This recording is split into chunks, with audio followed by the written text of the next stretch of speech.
ಮಂಡ್ಯ ಜಿಲ್ಲೆಯಲ್ಲಿ ಕರ್ನಾಟಕದ ಕನ್ನಡ ಚಳುವಳಿಯ ಶಕ್ತಿ ವಾಟಾಳ್ ನಾಗರಾಜ್ ಅವರು ಇಡೀ ರಾಜ್ಯದ ಗಡಿ ಭಾಗಗಳಲ್ಲಿರ್ಬೋದು, ಮಧ್ಯ ಭಾಗಗಳಲ್ಲಿರ್ಬೋದು, ಹೊರ ರಾಜ್ಯದಲ್ಲಿರ್ಬೋದು ಕರ್ನಾಟಕದ ಪರವಾಗಿ ಧ್ವನಿನ ಎತ್ತುವಂಥ ಶಕ್ತಿ ವಾಟಾಳ್ ನಾಗರಾಜ್ ಅವರು.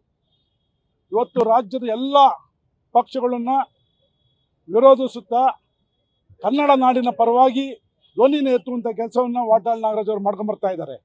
ಇವತ್ತು ಬೆಲೆ ಏರಿಕೆಯನ್ನು ವಿರೋಧಿಸಿ ಕೇಂದ್ರ ಮತ್ತು ರಾಜ್ಯ ಸರ್ಕಾರ ಕೂಡಲೇ ಬೆಲೆಯನ್ನು ಕಮ್ಮಿ ಮಾಡಬೇಕು ಮತ್ತು ಕನ್ನಡ ಸರ್ಕಾರಿ ಶಾಲೆಗಳನ್ನು ಉಳಿಸಬೇಕು, ಕನ್ನಡಿಗರಿಗೆ ಉದ್ಯೋಗವನ್ನು ಕೊಡಬೇಕು ಅಂತ ವಿಶೇಷವಾಗಿ ಎತ್ತಿನ ಬಂಡಿ ಮೂಲಕ ಇವತ್ತು ಮೆರವಣಿಗೆಯನ್ನು ತಂದು ರಾಜ್ಯದ ಪರವಾಗಿ ಧ್ವನಿಯನ್ನು ಎತ್ತುವಂಥ ಕೆಲಸವನ್ನು ಮಾಡಿದ್ದಾರೆ. ಮಂಡ್ಯ ಜಿಲ್ಲಾಧ್ಯಕ್ಷರಾದಂಥ ಮಂಜುನಾಥ್ ಅವರಿದ್ದಾರೆ, ಗಿರೀಶ್ ಗೌಡ್ ಇದ್ದಾರೆ, ನಾರಾಯಣಸ್ವಾಮಿ ಅವರಿದ್ದಾರೆ.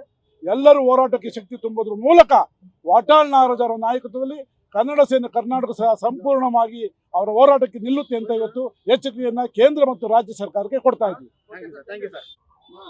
ಇಂದು ಹಿರಿಯ ಹೋರಾಟಗಾರರಾದಂಥ ವಾಟಾಳ್ ನಾಗರಾಜ್ ಅವರು, ಕನ್ನಡ ಸೇನೆ ಕುಮಾರ್ ಅವರು, ಗಿರೀಶ್ ಅಣ್ಣ, ನಾರಾಯಣಸ್ವಾಮಿ ಅವರು, ಪಾರ್ಥಸಾರಥಿ ಅವರ ನೇತೃತ್ವದಲ್ಲಿ ಮಂಡ್ಯದಲ್ಲಿ ಕನ್ನಡ ಸೇನೆ ಸಹಯೋಗದೊಂದಿಗೆ ಇವತ್ತು ಬೆಲೆ ಏರಿಕೆಯ ವಿರುದ್ಧ ಹೋರಾಟವನ್ನು ಮಾಡ್ತಿದ್ದಾರೆ.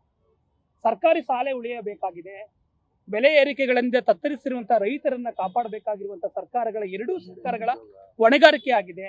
ಸರ್ಕಾರಗಳು ಕೇಂದ್ರ ಸರ್ಕಾರದಲ್ಲಿ ಇವತ್ತು ಗ್ಯಾಸ್ ಸಿಲಿಂಡರ್ ಇರ್ಬೋದು, ಅವಾಂತರಗಳನ್ನ ತಪ್ಪಿಸಬೇಕು ಅಂತೇಳಿ ಇಡೀ ರಾಜ್ಯಾದ್ಯಂತ ಹೋರಾಟವನ್ನ ಮಾಡ್ತಿದ್ದಾರೆ.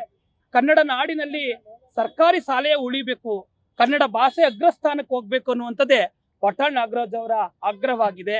ಅವರ ಆಗ್ರಹದೊಂದಿಗೆ ನಾವೆಲ್ಲರೂ ಸೇರಿ ಇಡೀ ರಾಜ್ಯಕ್ಕೆ ಆಗ್ರಹ ಮಾಡ್ತಾ ಇದ್ದೀವಿ. ಇವತ್ತು ಕನ್ನಡ ಭಾಷೆ ಉಳಿಬೇಕು ಅಂತ ಹೇಳಿದ್ರೆ ಸರ್ಕಾರಿ ಶಾಲೆಯ ಮೇಲ್ದರ್ಜೆಗೇರಿಸುವಂಥದ್ದು ಕೆಲಸ ಆಗಬೇಕಾಗಿದೆ. ಸರ್ಕಾರ ಅನುದಾನ ಕೊಟ್ಟಿದೆ, ಆದರೆ ಸಮರ್ಪಕವಾಗಿ ಬಳಕೆ ಆಗ್ತಿಲ್ಲ.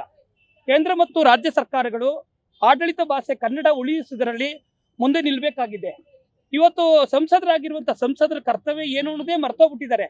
ದಯವಿಟ್ಟು ಸಂಸದರು ತಮ್ಮ ಕರ್ತವ್ಯವನ್ನ ಪಾಲನೆ ಮಾಡಬೇಕಾಗಿದೆ. ತಮ್ಮ ಆಡಳಿತ ಭಾಷೆ ಕನ್ನಡದ ತಮ್ಮ ಮತ ಕೊಟ್ಟಂತ ಜನರ ಭಾಷೆಯನ್ನ ಎತ್ತಿ ಹಿಡಿಯುವಂಥದ್ದು ನಿಮ್ಮೆಲ್ಲರ ಕರ್ತವ್ಯವಾಗಿದೆ. ಇಂದು ಬೆಲೆ ಏರಿಕೆಗಾಗಿ ನಾವು ಆಗ್ರಹ ಮಾಡ್ತಾ ಇದ್ದೇವೆ. ನಾವು ಸರ್ಕಾರ ಬೆಲೆ ಏರಿಕೆಯ ವಿಚಾರದಲ್ಲಿ ತತ್ತರಿಸದೆ ತಕ್ಷಣಕ್ಕೆ ಕ್ರಮ ಕೈಗೊಳ್ಳುವ ಆಗ್ರಹವನ್ನ ಈ ಸಂದರ್ಭದಲ್ಲಿ ಮಾಡ್ತಾ ಇದ್ದೇವೆ. ನ್ಯೂಸ್ ಫಸ್ಟ್ ನಿರ್ಭೀತಿಯಿಂದ ನಿಮ್ಮ ಪರವಾಗಿ.